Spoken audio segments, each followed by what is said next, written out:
Salut à tous, ici Ben Echo, on se retrouve pour le deuxième épisode pour apprendre le Java.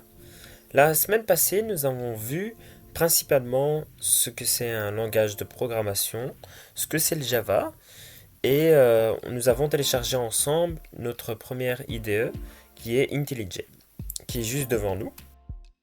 Donc je vous avais expliqué en principe ce qu'il y a à gauche, donc la partie qui est ici à gauche avec les différents dossiers.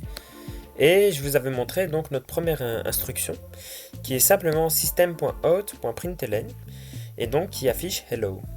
On va le relancer.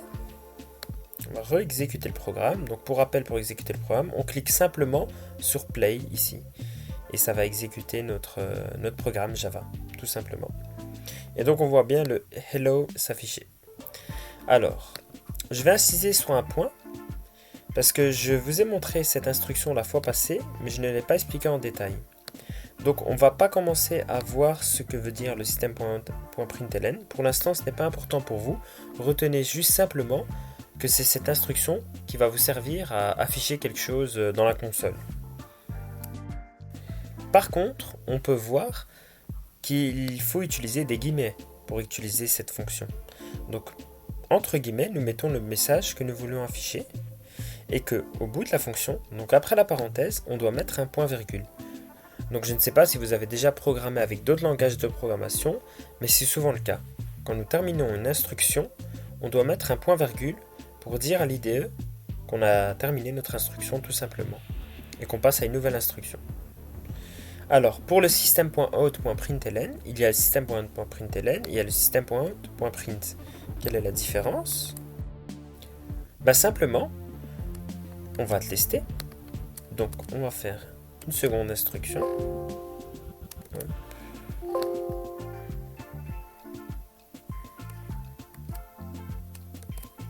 Voilà. Et nous allons écrire Java ici. Mais cette fois-ci, on va faire juste print. Et on va en faire une troisième.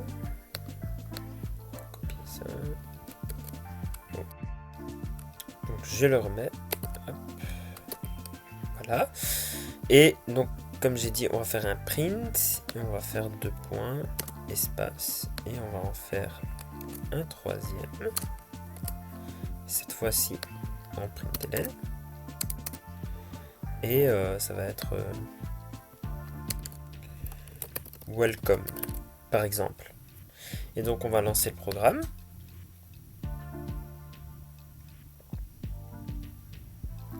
Et donc on voit hello, Java, welcome. Et ce que vous pouvez remarquer, en fait, c'est que après le hello, il y a un passage à la ligne. Et c'est simplement le ln qui fait ça. Et donc quand on ne met pas ln et qu'on utilise plutôt la fonction print, il ne va pas passer à la ligne. Et donc ça écrit Java et puis welcome. On verra plus tard dans quel cas utiliser plutôt print ou println. Cela dépend de quel type de programme on veut faire. Maintenant, passons au sujet de la vidéo. Qu'est-ce que c'est une variable ? On va utiliser des variables. Alors c'est simple. Les variables, c'est comparable à une boîte. Imaginez une boîte à chaussures, une étagère, il y a plusieurs boîtes et vous mettez des choses dedans. Vous pouvez switcher ce qu'il y a dans une boîte avec une autre boîte, vous pouvez les conserver, vous pouvez les vider, vous pouvez supprimer la boîte, etc. C'est simplement ça une variable. Et comment on fait ça en Java ?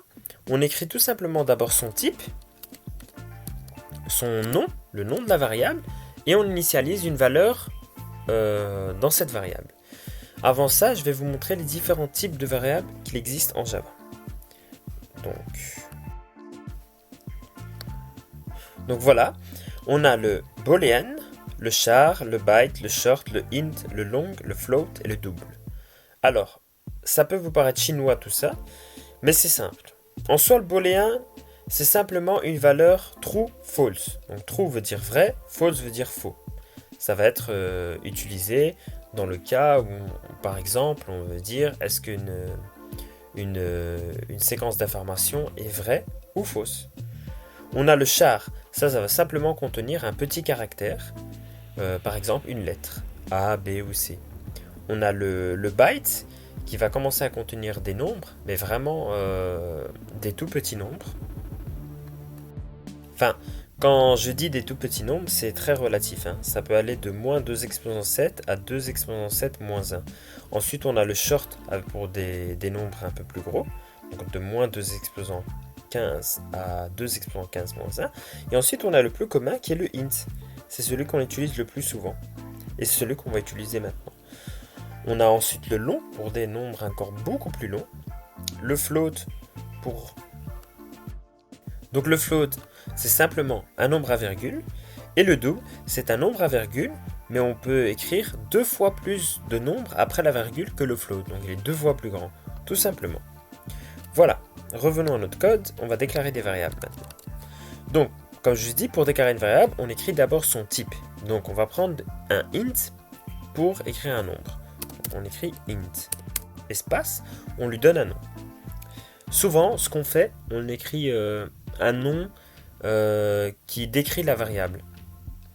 Donc par exemple, ici on va écrire un nombre, on peut mettre une abréviation, par exemple NB. Voilà, tout simplement. Et ensuite on écrit égal.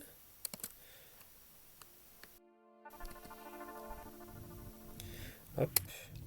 Égal, et on lui donne la valeur, donc par exemple 10. Et n'oubliez pas le point virgule après chaque instruction. Voilà, on a notre nombre. Si on veut l'afficher, donc on utilise un system.out.println et on va afficher, on n'oublie pas les guillemets, mon nombre.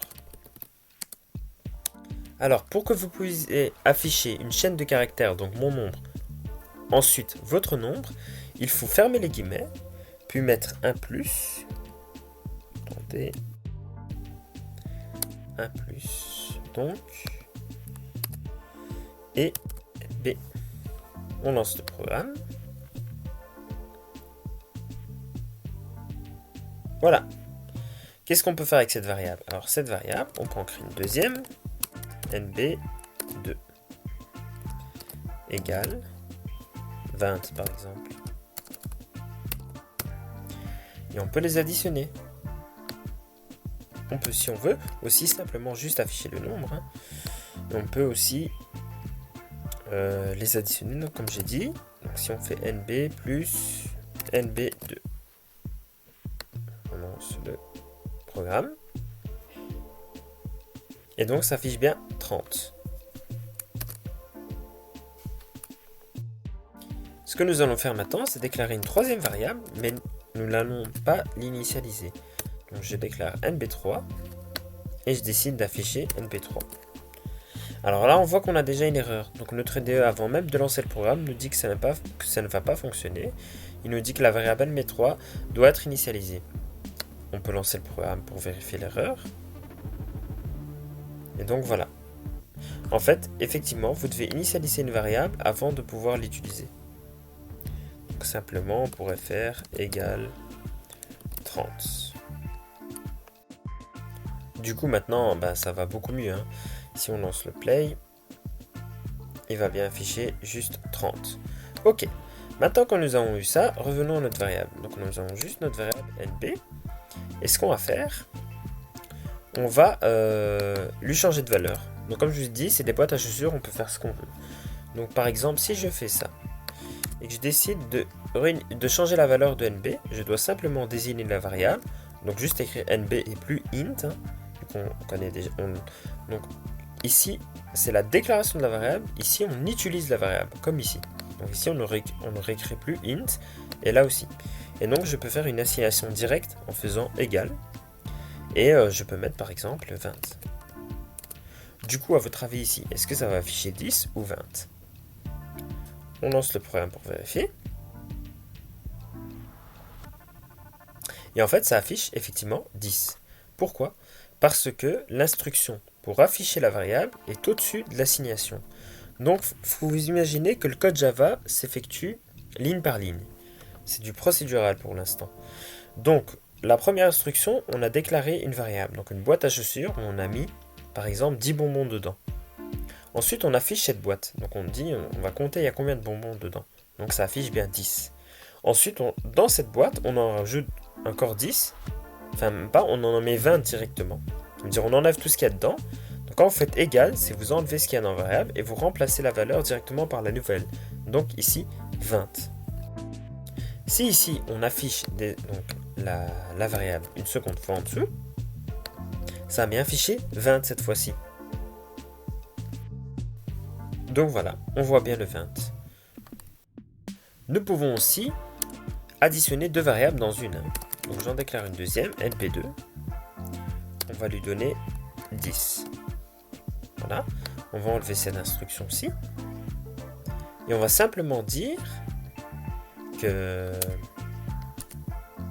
par exemple, nb est égal à nb plus nb2.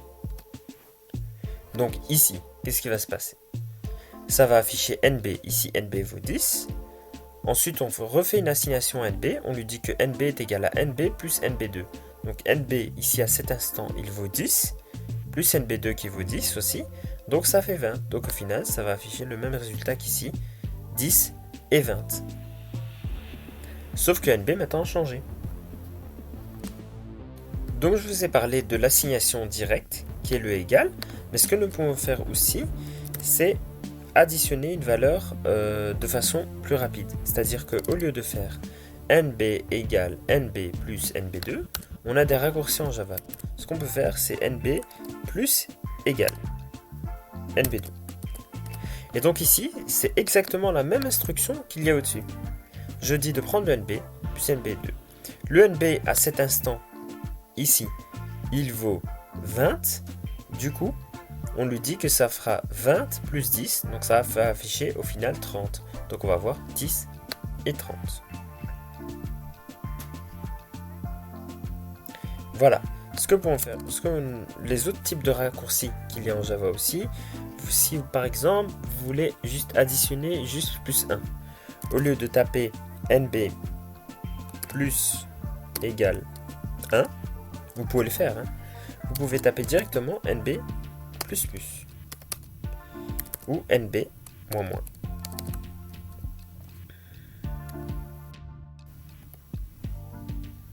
nb moins moins. Donc ici voilà, donc vu que j'ai rajouté 1 et puis que j'ai diminué 1, ça ne va rien changer, mais juste pour l'exemple, on va rajouter encore 1 ici et on relance ce programme. Donc ça devrait afficher 10, 31.